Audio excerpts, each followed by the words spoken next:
राम राम सभी को। My self नवीन कुमार और एक कंपनी है जो कि 1989 के अंदर में बनी हुई है जिसका नाम है स्विस मिलिट्री कंज्यूमर गुड्स। ये कंपनी स्टॉक मार्केट से लगभग पैसा उठाना चाह रही है 49 करोड़ रुपीज़। ये थोड़ा सा नेगेटिव पॉइंट भी होता है काफ़ी सारी कंपनियों के लिए, क्योंकि अगर 50 करोड़ से रुपए ऊपर उठाती हैं तो कंपनियों को जो सेबी होती है उसके साथ पास में भी डॉक्यूमेंट्स फाइल करने पड़ते हैं, उनको भी काफ़ी सारे डॉक्यूमेंट्स देने पड़ते हैं, थोड़ा खर्चा भी बढ़ जाता है। तो काफ़ी सारी कंपनियां 50 करोड़ रुपए से कम ही उठाने की कोशिश करती हैं, सेबी की स्क्रूटनी से भी बचने के लिए और सेबी से बचने के लिए भी। तो एक नेगेटिव भी है और दूसरा खर्चा बचता है तो पॉजिटिव भी है। तो अब बेसिकली तो मैं 50 करोड़ से ऊपर जो कंपनियां लॉन्च करती हैं पैसा उनको ज़्यादा सही मानता हूँ। अब दूसरा देख लेते हैं, कंपनी हर 5 शेयर के ऊपर में एक्स्ट्रा 1 शेयर देने वाली है इस राइट इश्यू के थ्रू। तो हम लोग इस वीडियो के थ्रू इस कंपनी के पॉजिटिव्स एंड नेगेटिव्स को चर्चा करने वाले हैं।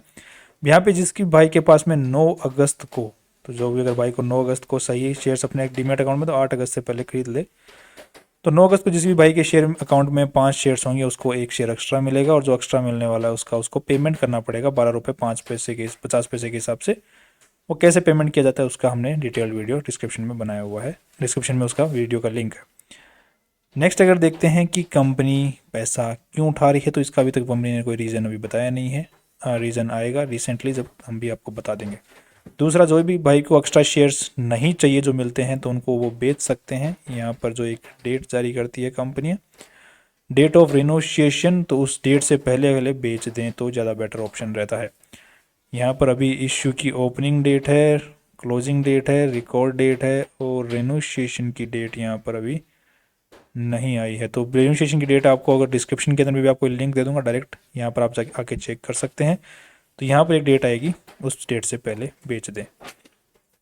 नेक्स्ट अगर देखते हैं कि आपको पेमेंट जो एक्स्ट्रा शेयर्स मिले उनका पेमेंट आपको 6 सितंबर से पहले पहले करना पड़ेगा। अगर नहीं किया तो जो भी शेयर्स एक्स्ट्रा मिलते हैं या फिर जो भी भाई RE वाले शेयर्स खरीदता है इस कंपनी के, तो वो पेमेंट नहीं करता तो वो नुकसान हो जाएगा।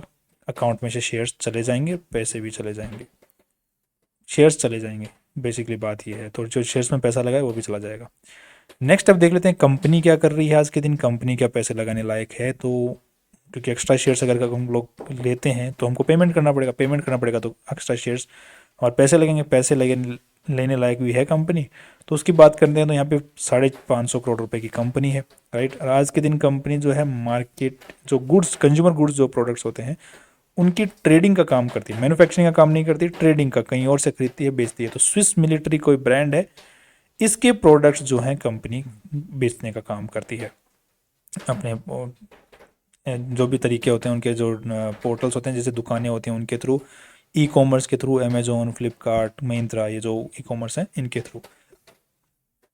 अब आज के दिन अगर इस कंपनी की बात किया जाए तो पिछले काफ़ी टाइम से, पिछले अगर 5 साल का डेटा देखते हैं यहाँ पे, तो कंपनी का स्टॉक बहुत ही भयंकर तरीके से बढ़ा है। 2022 के शुरुआत में कंपनी का शेयर 3 रुपये का था, आज 30 रुपये का, तो 10 गुना हो गया है। नेक्स्ट अगर देखते हैं कि यहाँ पर कंपनी की सेल भी क्या उसी टाइप से बढ़ी, तो ऑफकोर्स यहाँ पर कंपनी की सेल भी उसी टाइप से बढ़ती हुई नज़र आ रही है। तो यहाँ पे सेल को देखते हुए, कंपनी के नेट प्रॉफिट्स को देखते हुए कंपनी का स्टॉक प्राइस जो है वो जा सकता है उतना ऊपर तक, कोई ज़्यादा इश्यू यहाँ पर नज़र नहीं आ रहा है। जिस हिसाब से कंपनी ने अपने आप को टर्न अराउंड किया है उस हिसाब से।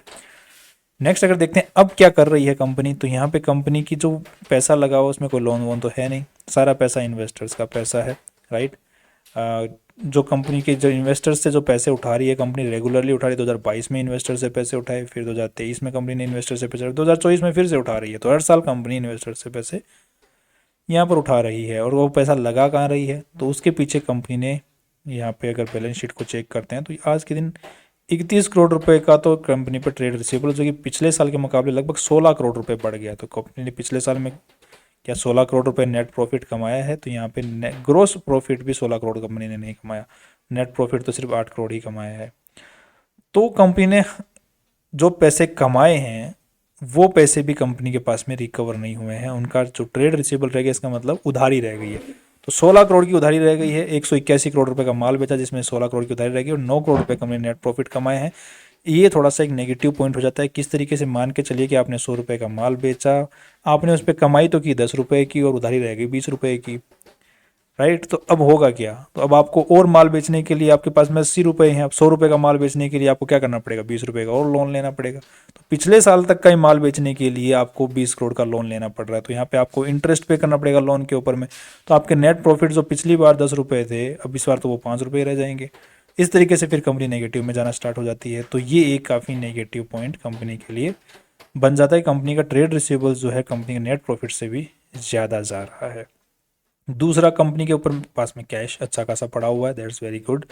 कंपनी के पास में इन्वेंट्री अच्छी खासी पड़ी हुई, कंपनी के जैसे जैसे माल जो सेल है वो बढ़ रही है, उसके हिसाब से इन्वेंट्री भी बढ़ रही है, that's again good, that's fine, कोई दिक्कत नहीं है। बस एक ये ट्रेड रिसीवेबल जो सेगमेंट है ये बहुत भयंकर तरीके से बढ़ रहा है। दूसरा, एक चीज़ जो कंपनी के जो रिसेंटली कंपनी ने जो इन्वेस्टर प्रेजेंटेशन दिया था, उस इन्वेस्टर प्रेजेंटेशन में कंपनी ने कहा है कि कंपनी और एक अपना मैन्युफैक्चरिंग प्लांट है कंज्यूमर गुड्स का वो बनाने वाली है, उसकी इन्फॉर्मेशन कंपनी ने इसमें दी हुई है। शॉर्ट में यहाँ पर लिखी हुई है, शॉर्ट में क्या लिखी हुई है कि कंपनी रिटेल टू टच है उसको बढ़ाने वाली है, जबकि 2019 तक कंपनी बहुत ज़्यादा रिटेलिंग में आ जाएगी और ज़्यादा रिटेलिंग के थ्रू माल बेचने वाली है। और उसको फाइनेंस करने के लिए पैसा कहाँ से आ रहा है, राइट इश्यू के थ्रू। एक तो ये पैसा उठा रहा है और फ्यूचर में भी कंपनी और भी पैसा उठा सकती है, देयर आर चांसेस। ये कंपनी ने यहाँ पे कहा है कि एनसीआर रीजन के अंदर में NCR greenfield manufacturing unit, NCR region के अंदर में ट्रेवल गियर्स, मतलब जो बैग वाला जो डिवीजन है कंपनी का, ट्रेवलिंग बैग वाला, उसके लिए कंपनी मैन्युफैक्चरिंग प्लांट लगा सकती है। तो आज के दिन कंपनी जो है यूज बेसिकली अगर देखा जाए इनकी वेबसाइट के ऊपर में, तो कंपनी बैग्स भी बेचती है और ये जो इलेक्ट्रॉनिक आइटम्स होते हैं कंज्यूमर गुड्स जैसे मिक्सचर हो गया, ग्राइंडर हो गया, ये सब कुछ कंपनियाँ बेचती है, अपनी वेबसाइट के थ्रू भी बेचती है और वेबसाइट दूसरी जो कंपनी की वेबसाइट है वहाँ से भी बेचती है। तो यहाँ पर अगर आपको लगता है रणदीप हुड्डा इसके वो आज के दिन वो बने हुए हैं T shirts, towels, basically electronic items, bags, कपड़े, ये आइटम्स बेच रही है। अब आपको अगर इस कंपनी के फ्यूचर के अंदर में थोड़ा बहुत वो दिख रहा है, स्कोप दिख रहा है कि हाँ आज के दिन तो देखो कंपनी काफ़ी नेगेटिव चल रही है, मतलब माल तो अच्छा खासा निकाल पा रही है बट स्टिल प्रॉफिट जनरेट सही से नहीं कर पा रही है, कंपनी को लोन लेना पड़ सकता है फ्यूचर के अंदर जिस हिसाब से कंपनी नेट प्रॉफिट दिखाने की कोशिश कर रही है, क्योंकि ट्रेड रिसीवेबल्स बहुत ज़्यादा रह रहे हैं। तो उस वजह से कंपनी का थोड़ा सा दिक्कत भरा फ्यूचर हो सकता है और कंपनी को भी काफ़ी ज़्यादा खर्चा भी करना है, जबकि अभी तो कंपनी मैन्युफैक्चरिंग भी नहीं कर रही है, ट्रेडिंग कर रही है, राइट। नेक्स्ट, अब कंपनी के अगर प्रमोटर्स की बात करते हैं तो कंपनी के प्रमोटर्स का अच्छा खासा स्टेक है, बट रिसेंटली जो जून 2022 के अंदर कंपनी के जो प्रमोटर्स उन्होंने स्टेक यहाँ पर माइनस किया, माइनस नहीं किया एक्चुअली देखा जाए तो कंपनी के जो प्रमोटर्स हैं उनका स्टेक कम हो गया है, बिकॉज कंपनी ने मार्केट से और पैसे उठाए थे तो पब्लिक को पैसा देना पड़ेगा, और यहाँ पर बाकी FII DII का कुछ ज़्यादा इंटरेस्ट कंपनी में दिख नहीं रहा है। और पब्लिक की फॉर्म में जो शेयर्स हैं वो भी बेसिकली अगर देखा जाए तो कॉन्सनट्रेटेड हैं कुछ जगहों के अंदर में, जहाँ पे कॉन्सनट्रेटेड हैं वो भी यहाँ पर थोड़ा थोड़ा करके बेच ही रहे हैं। तो कुछ नेगेटिव पॉइंट्स हैं कंपनी को लेकर, कुछ पॉजिटिव्स हैं। अगर आपको लगता है कि ये इस कंपनी के जो बिजनेस है, मैनेजमेंट है, उस पर आपको भरोसा आ रहा है तो आप पैसे लगाइए और 2-3 साल तक इंतज़ार कीजिए। अगर भरोसा नहीं आ रहा, अगर आप चाहते हैं कि थोड़ा सा और इंतज़ार करके देखें, तो फिर आप इंतज़ार करके देखिए और रिसर्च कीजिए इस कंपनी के स्टॉक में। बट अभी फ़िलहाल के ऊपर में मैं इस प्राइस के ऊपर में 27 रुपीज़ के हिसाब से जब भी प्राइस चल रहा है और कंपनी 12.5 रुपये में नए शेयर जारी कर रही है, और दूसरी चीज़ कंपनी के क्या ये न्यूज़ आने के बाद में कंपनी का स्टॉक ऊपर भागा है, तो हाँ ऊपर भागा है, दिख रहा है क्लियर कट ऊपर भागता हुआ नज़र आ रहा है, पर स्टिल कंपनी के अंदर में वॉल्यूम अच्छा है और ऊपर की तरफ में जाता ही जा रहा है। तो मैं पर्सनल बेसिस के ऊपर में इस कंपनी के अंदर में अपनी जो कैपिटल है, एंटायर कैपिटल जो भी मेरे इन्वेस्टमेंट के लिए है, उसको से 2% जो है रिस्क में लगा सकते हैं अगले 2-3 साल के लिए।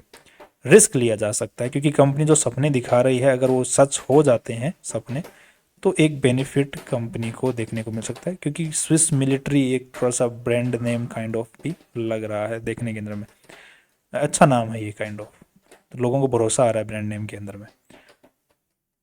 तो रिस्क लेने के लिए 2% के आसपास कैपिटल से रिस्क लिया जा सकता है पर्सनल वैसे। बाकी आप कोई भी डिसीजन लें, पॉजिटिव नेगेटिव, खरीदने का बेचने का वाट एवर, और रिसर्च करके, और ये लिमिटेड रिसर्च थी तो और रिसर्च करके अपने फाइनेंशियल एडवाइजर से पूछ के ही बात डिसीजन लें, दैट्स ऑल। कल फिर मिलते हैं एक नए इंपॉर्टेंट वीडियो के साथ में। और राइट इशू के थ्रू इसमें इन्वेस्टमेंट करना चाहिए। तो जिस भी भाई को इन्वेस्टमेंट करना है वो राइट इशू के थ्रू करे तो ज़्यादा बेटर है, क्योंकि उसमें थोड़ा सा और फ़ायदा मिल जाता है। दैट्स ऑल, कल फिर मिलते हैं। सी यू टुमारो।